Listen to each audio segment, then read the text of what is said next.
live from Las Vegas. I'm Diego Sanchez, president of HousingWire, and I'm joined this morning by two special guests.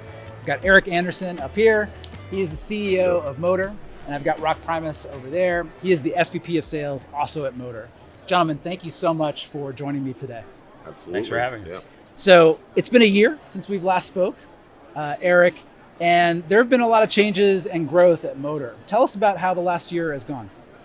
It's hard to believe it's been a year since we spoke. It's going by so fast, but I think, for us, we've grown about 50% year over year. Obviously, the market's relaxed a little bit, but most of that growth has just come from being out in the market, meeting with customers, meeting with prospects that become customers, doing more work with existing customers. So it's been a really solid year. For us, it just all goes back to how do we help people solve their problems? They're facing a ton of problems. Some are complex, some are easy to solve, and we just want to be helpful wherever we can. Rock, what are some of those problems that you're helping customers solve? Yeah, the big one lately has been scalability, right? Okay. How do we gear up for the next potential refi wave, and what's our scalability plan? So that's a perfect fit for Motor, right? We like to view ourselves as that lever that our clients can pull when they need to quickly scale up, but also quickly scale back down. And now also incorporating technology more into the mortgage manufacturing process. Yep. And obviously AI has been a hot topic as well. AI has been a hot topic, and I'll stick with you for this. How are you working with your customers to integrate AI into their processes? Some are pretty fearful and nervous about it. Yeah, so we are mortgage experts. Yeah. We've been doing this for a long time, and we take a tremendous amount of pride in our mortgage expertise.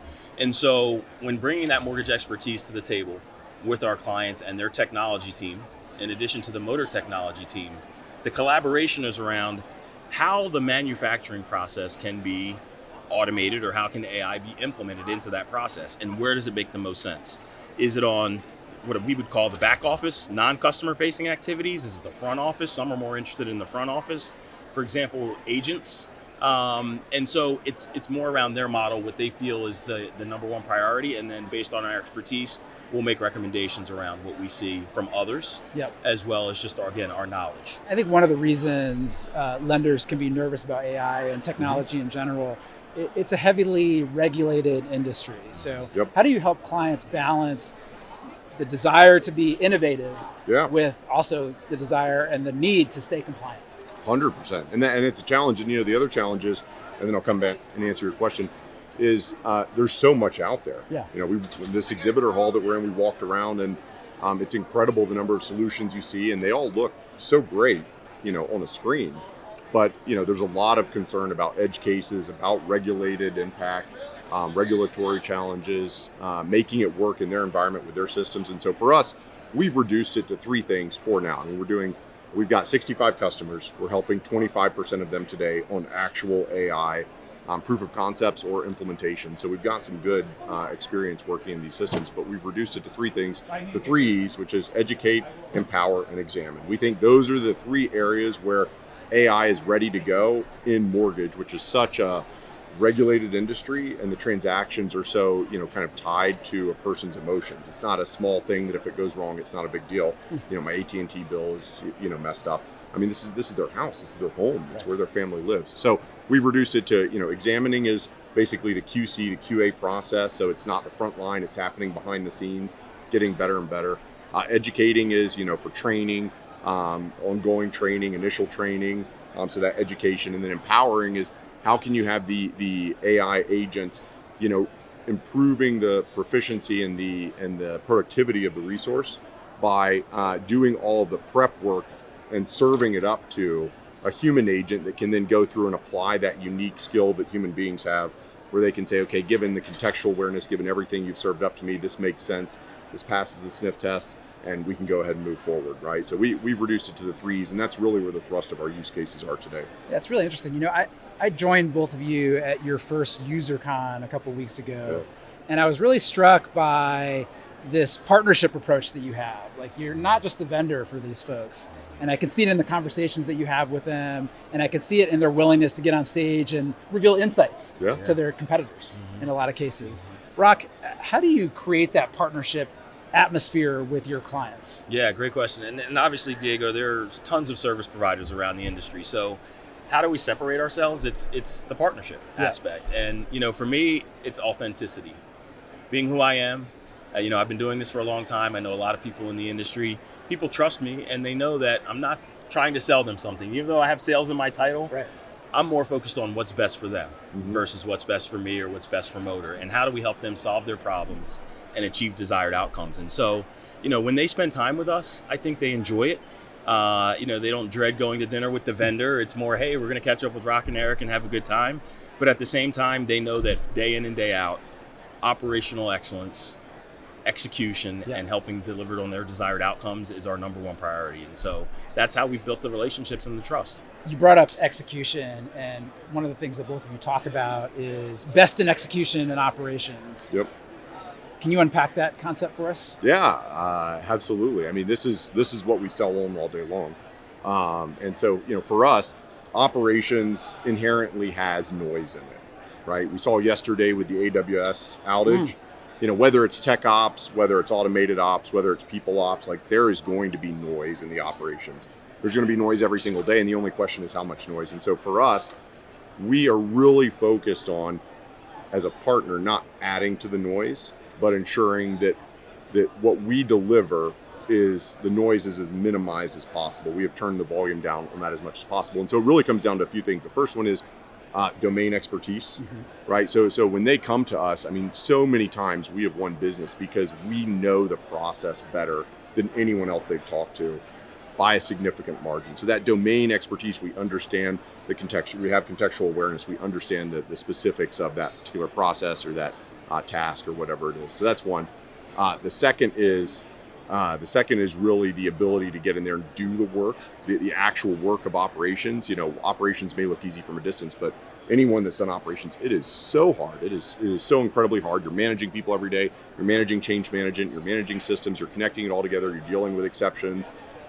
All kinds of stuff. Frustrated customers, just trying to get stuff done on time. And so we really hire operators who are best in class at what they do, and we're known for that. And we have customers that come to us and start working with us, not because of who Rock and I are, but because of who our operators are that are doing the work every day, and they just have that reputation. And then the third thing I think that's really important is we have a very data-rich environment for our customers. So we can see, we manage with data. We built an entire platform called Karma that's proprietary to us. We built it from the ground up, and the whole point of the platform was so that we could see what every single person in our company is doing every single day, no matter where they are or who they're working with. And we expose that to our customers so they can see too. And there's not this, well, we thought we did this, but you think we did that. It's all right there, and we're all able to work through these challenges in real time. And so when you put those three things together, that allows us to keep that noise minimized. So it's super interesting. And with this growth that you've been experiencing, you've been expanding the team. And you recently opened an office in Guatemala. What does this international footprint do for your organization, but more importantly for your partners? Yeah. So, when you think about our footprint, it's U.S., obviously, India, Philippines, Guatemala. Yeah. Also Chile as well. Guatemala serves the bilingual need that many of our customers have. Right. And obviously it's near shore, so time zone wise, it's more aligned with the U.S. time zone. And it's just allowed us to expand, and also from a BCP perspective, right? So we have call centers in the Philippines. Well, occasionally there's a typhoon or an earthquake or something that happens. And redundancy.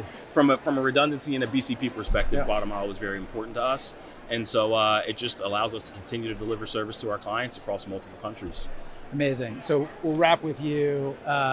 Fingers crossed, we've got a more refi-friendly environment coming in 2026. I don't want to jinx it, but regardless, how are you going to help your clients in 2026 with the opportunity that may be coming their way in origination and servicing? Yeah, great way to end it. I will say I'm very skeptical that 2026 is going to be better than 2025. I think we're in a new world, and I don't think anything has fundamentally changed as it relates to that world. So I think we'll see pockets of opportunity like we did in September, right? A nice little origination pop, but then it goes away, then it pops again. Well, lean in on that. Lean on pocket. How do you help people uncover those pockets of opportunity? Absolutely, yeah, that's a great question. So, for us, it comes down to what Rock said earlier, which is, why are we such a good partner? I think it's really two things that are interrelated. We're there to help, right? We show up every single day, and we're there to help our customers. and they know that about us. We're not there to sell them on something. In fact, yesterday I had lunch with a great customer of ours, and they're going through some transition and doing some really exciting stuff, and they wanted us to help them with something, and I wanted to help them with it, but I just felt like we wouldn't set them up for success in that particular situation. And so I was candid with them, and we turned away business.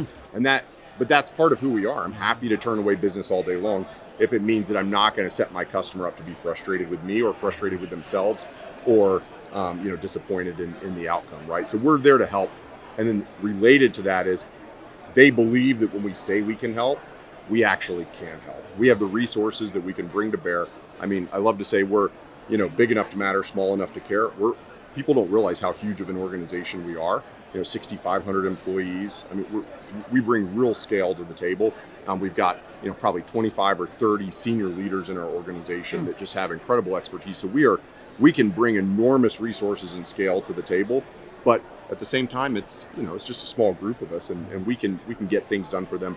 We're there to help. We're not there to try and take advantage of them or try and get the next sale. We're there to help them, and we can actually help them. And that's so whether it's 25, whether it's 26, whether it's 4% rates or 7% rates, I think that's going to continue to be a winning thing for us.